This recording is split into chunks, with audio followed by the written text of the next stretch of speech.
Hello and welcome to PMI's Uncommon Sense podcast, tools to improve your work forever. I'm Susanna Clark, Managing Partner with PMI, the performance improvement consulting and training firm. Our Uncommon Sense podcast is a 15-minute conversation with our expert consultants. They talk a lot of common sense, although much of it is not common practice. And that's what this podcast is all about. We want you to be inspired to improve your business through learning more about the tools which can help you succeed and grow. Today, I'm joined by Niall Coney, who's part of our Capella team. Niall, it's great to have this opportunity to work with you on Uncommon Sense. Thank you for joining me. Yeah, wonderful to be here. I've been looking forward to it. Excellent. Now we're going to start with some statistical conversations, and today we're going to focus on design of experiments. So what I'd love you to do first of all is sort of set the scene for us, for anyone who's not familiar with the term design of experiments. So explain what that tool is all about, if I can ask you to do that. Yeah, absolutely. So, design of experiments traditionally in the Lean Six Sigma world is a means of performing a very, very controlled experiment. And I mean a very controlled one. So if I want to understand how certain factors affect a measure of some kind, effectively DOE will allow me to set up an experiment where I look at different combinations of factors and settings to then understand the impact that they have on a given output of some kind. So a silly example we talk about is if I'm baking a cake, I could change the temperature of the oven, the shelf that it's on, and how long I keep it in the oven for. I can toy around with those settings to then see what gives me the best cake at the end of it effectively. But DOE, as I said, is a very kind of, I'm going to say niche element as part of Lean Six Sigma, and in the outer world is probably a little bit different to that. So what is it in the outer world? So I personally don't use the term DOE. I disagree with using that term, generally speaking. But I would sooner describe it as experimental design. Okay. Which can sound similar to like the same words in a different order, but that is more commonly what would be used in, say, academia as well. Okay. So in your academic or research world, if you say DOE, they'll go, what? If I then say experimental design, they go, oh, why didn't you say that? Right?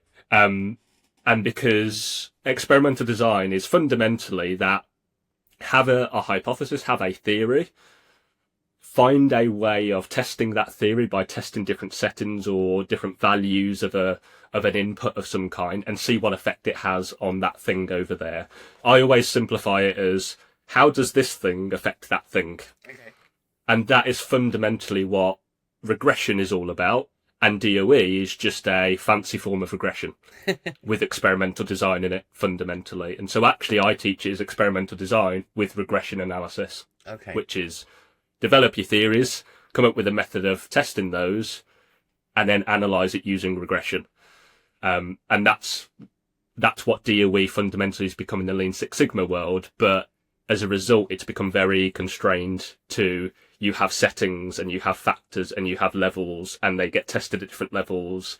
And whilst that's powerful, it simultaneously makes people think regression and DOE are two different things when they are the same thing. Okay. All right. Okay. Good. Okay. So in terms of using this tool, I mean, you've given the example of, that simple make a cake, etc. But if we think about the different environments in which you've seen this used or you've used it yourself, I wonder if you could give us some examples just to help stimulate the thinking really of our audience, and how might they find this of value to them? Yeah, absolutely. So I will focus again a little bit more on the kind of regression route, because that is, as I said, what DOE fundamentally is, and hopefully that will open up the floodgates to everyone to realise how easy it is to do. Okay. Whereas DOE is seen as something quite challenging to put into place. So if you go back to the simple analogy of how does this thing affect that thing, that's all you need to start a DOE or a regression analysis. I've got an input, how does it affect this output of some kind? And so if we look at production examples, we can see it in a very DOE style format of I might have a press machine. If I change these dials, like the speed, the pressure of the hydraulics, and if I change those settings, what impact does it have to my product at the end? So I think it's easy to see in a manufacturing world. In logistics, say packaging, I've seen similar ones where they were trying to deal with breakages of product after transport, and so did experimentation with different types of packaging and different levels of packaging to figure out what materials minimize damage at the end. And so they were able to do that in a way that wasn't so find optimal settings, but let's try a sequence of different things and see how it affects the right first time measure at the other end, basically the defect measure. And equally, I've seen others where they use regression analysis to understand how different communication channels are used to enhance engagement in offices. So there is lots of academic research about this. I'm one of those who quite likes reading academic research. Not everyone does, understandably, but there's been plenty where they say, look at, right, if we communicate to people through a WhatsApp channel, or a Microsoft Teams channel, or just via email, or we do it through a town hall team briefing, which one of those actually creates the response that we want? And so that wasn't done in the traditional Lean Six Sigma DOE style at all. It was experimental design with regression, and what they had was effectively the different communication types, and then their output, which was around kind of efficacy of response. And they were very clearly able to find channels that were much more effective, and therefore use that to prioritize their communication going forward as well. Okay. So equally useful, regardless of what sector you're in, really, is what you're saying. And absolutely, people who might be in the service industry might think, oh, this doesn't really apply to me. It's, much more geared towards manufacturing, but actually it has a lot more value than that, and it can go across both 100%. servers. And if you're ever unsure, I always go back to, and I'll sound like a broken record, which is, if you ever have that question in your head of, I wonder how this thing affects that thing, you've got regression DOE there. The hard part now is isolating how you're going to collect that data in a robust, non-biased way. Yes. That doesn't have the noise in it. That's the hardest part of experimentation and DOE, not the analysing the results per se, it's the getting the good data to begin with. And is there something about volume of data that also is important to consider when you're thinking about data? Because presumably, I feel like too little data would enable you to skew it. Or risk that not enable you to, maybe risk you skewing it would be a better way of stating that. Yeah, absolutely. But it doesn't stop many places from purposely skewing it as well, as we know. Yeah, I think with any statistics, there is always a sample size question.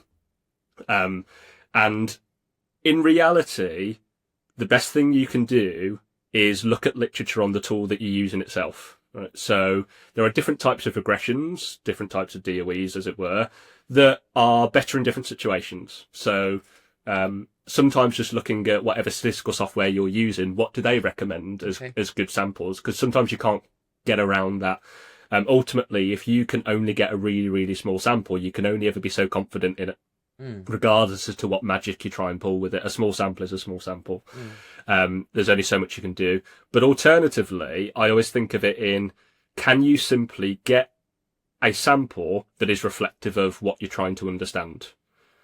If this is something that happens once in a blue moon, but you can collect that over a few years, even though you might have only a few samples, you've got actually a really good representation, because it doesn't happen that often anyway.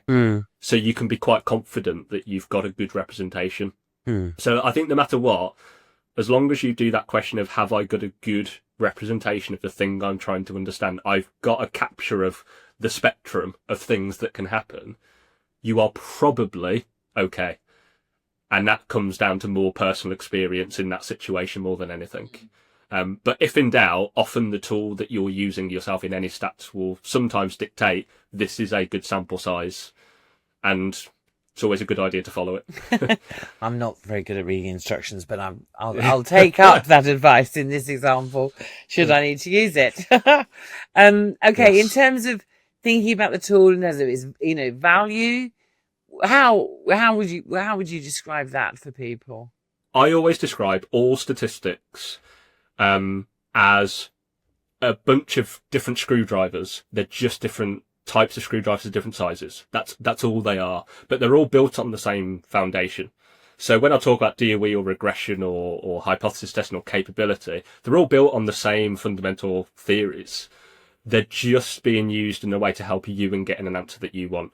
And when it comes to things like regression or design of experiments, as we would call it, I often describe it as something that can help you read between the lines of quite complex data sets to understand relationships. Okay. And in doing so, will massively overpower your ability to understand systems and how they interact with one another. I can stand there at a process and look at it all day, and I can certainly gather a lot of information from that. I'm a huge advocate of going to the Gemba course.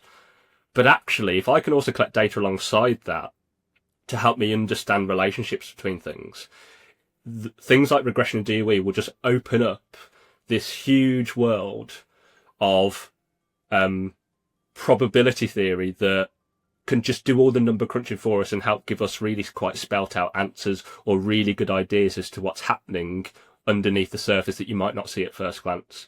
So for me, it acts like a third eye. It just gives you another view into something that you wouldn't be able to do normally. There are some people who can do it without computers on a piece of paper, and they're remarkable people. But we've got computers now that can do all of that crunching for us, and it just opens up a world of understanding. Okay. But DOE and regression specifically, relationships between things, how does that affect that? If you've got that, regression can do all that work for you. Okay, fab. And any advice, common mistakes, things to avoid that you would suggest to people? Yeah, there are always plenty. I think the key ones is remembering that it should always start off with a hypothesis. You don't do experimentation because you feel like doing experimentation. You have an idea. I've got a theory that if we tested this, this is what I would see, and this is the value it could bring if I figured that information out. That should always be the thing that fuels the tool that you use. I know people who, once they see the power of regression, go, I want to use it. And I go, well, only use it if it's actually going to add value. So I think one is always remembering, what is it you're trying to prove? What is it you're trying to find out? Start there. Let that dictate what you do going forward and how you collect that data. It should never be the reverse. You should never collect data and then form your hypothesis. Should always be the other way. And I think the last one that goes with everything we say with statistics, which is rubbish in, rubbish out. It's only as good as the information you feed it. If you feed it really biased information, the results will be just as biased. And when I see lots of people run these kind of analysis and go, this is going to be totally incorrect results, you tend to find actually most of the errors usually in how they collected that information. The statistics can't tell you if you did that well.